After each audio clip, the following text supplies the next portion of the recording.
Oh wait, pinball is so cool. I had a problem that most game studies were, not there's anything wrong with them, about board games or story games or sports games. But the games I liked were only strategic if you're really good at it. The story is really shallow nonsense and athleticism definitely isn't a factor. Or what's the deal with arcade games from the 70s and 80s? And there's a pretty easy pattern to see even from contemporaneous games. On the left arcade, on the right console, there are some fundamentally deeply different things going on. And could I be any less agent? Of course I could.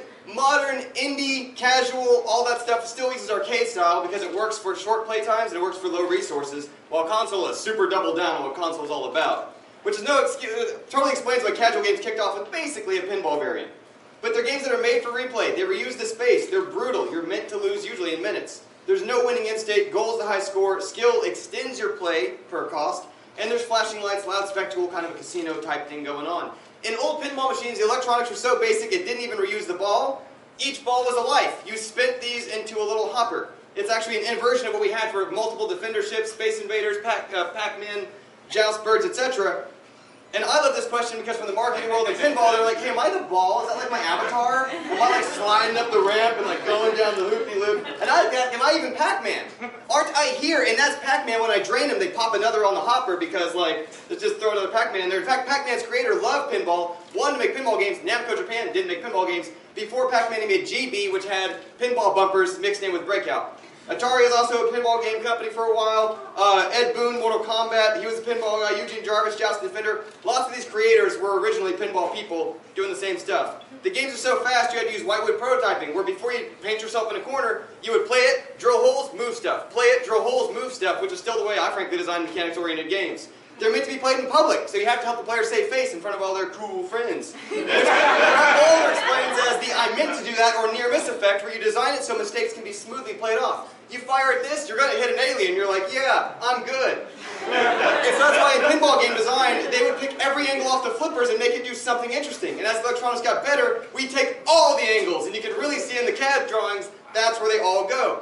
This is actually a neat emergent pair of the drop target banks, where at first, any hit makes you look like you're skilled, and the more you do it, the harder it gets to get that one last damn why is it still there, which is exactly the same mechanic in early Breakout, in early Space Invaders, in Asteroids, etc. Whereas the beginning child would walk up to it, it seems so easy, I can't finish this level, what's wrong with me?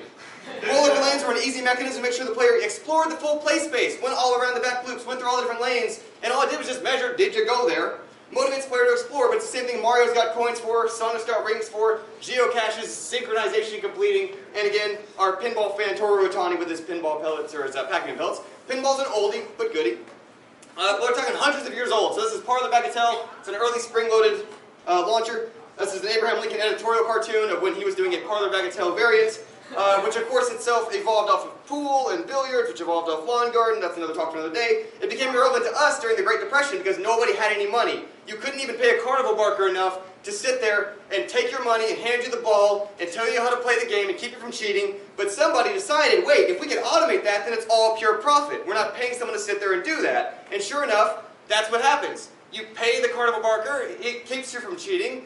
You can't possibly screw up the instructions. Speaking of instructions, holy heck, board game instructions, they haunt my dreams. Pinball, they have instructions, nobody reads these. Because you just push the button. And if you're not supposed to push the button, it won't even flip the flippers. And if you're supposed to earn an extra ball, you get an extra ball because it's physically what's going on. And so as part of this, you can learn by playing it. Mike Lieber pointed out, you can learn to play solitaire with computer solitaire. That's how I learned to play solitaire. It will only let you do things that let you play solitaire. You can't do it with a deck of cards. It's like with Pong, you can't really cheat as long as you just fiddle with these little handles. Now, another way to make games more advanced without having to teach you was metaphors of baseball, bowling. This is actually from the Chicago World's Fair. It's a puzzle, jigsaw, pool, etc. Because you already understand the basic pattern, even though mechanically, this isn't like playing cards or bowling, etc.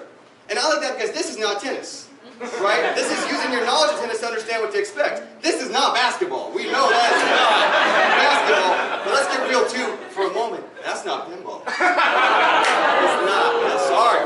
Speaking of esports, so like OG esports, electromechanical sports, don't at me.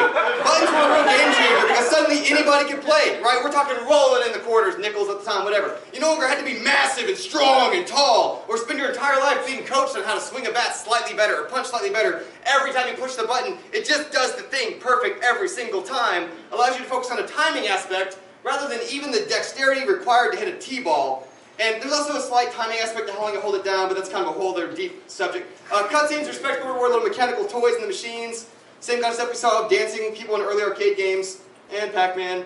The story was always captured in a moment. So like you're never actually losing to the Soviets, you're supposed to keep fighting them. You're never actually falling in Cannonball, you're supposed to keep running. And the story in pinball machines, likewise, there's no plot progression going on in those machines. They were marketed to men and boys, this historical is unfortunate, some of that baggage games kind of inherited from this. Humpty Dumpty first game with flippers, there were women in bikinis on the back glass, because it's the 50s and stupid. Cover Girl, this was pretty risque at the time. Anyway, sad. Games were designed around economic models, which of course super angers people. Sure enough, it did then. That's fair. LaGuardia smashing pinball machines. They were illegal in several major cities. To be fair though, bingo machines were really manipulative. And that's it. Talking about pinball.